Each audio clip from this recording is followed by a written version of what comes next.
Ġie inawgurat ċentru ġdid għad-dimensja il-ħames wieħed tax-xorta tiegħu f'pajjiżna b'investiment ta' madwar 80,000 euro f'xogħlijiet ta' rinnovar. Dan iċ-ċentru huwa maħsub biex joffri aktar kura u sapport kemm lil persuni li jbatu bid-dimensja kif ukoll lill-familji tagħhom.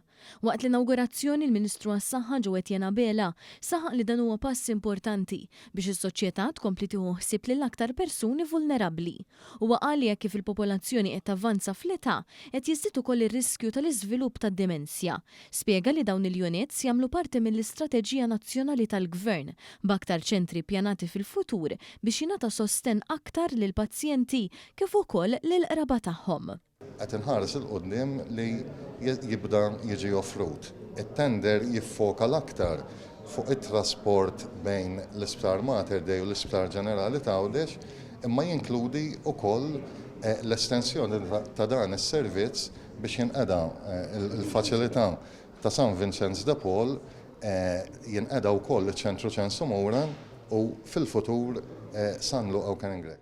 Is-Segretarju Parlamentari għall-Anzjanità Attiva Melkin Polaġu Żgalja sostna li l-ftuħ tal-ħames ċentru bħal dan huwa kisba importanti, tant li qal li hemm pajjiżi fl-Ewropa li lanqas biss joħolmu b'servizzi simili. Dan ħajala il-kullana ta' ċentri sissa li għandna ħad-dimensja ġewwa Malta u fil-fatt hekk ġeografikament ħankunu qegħdin nilħu prattikament kull rokna ta' Malta sabiex l-anzjani ikunu fejn joqogħdu ikunu jista' jkollhom ċentru ta' dimensja viċin tagħhom għaliex lan tagħhom x'inhu dan.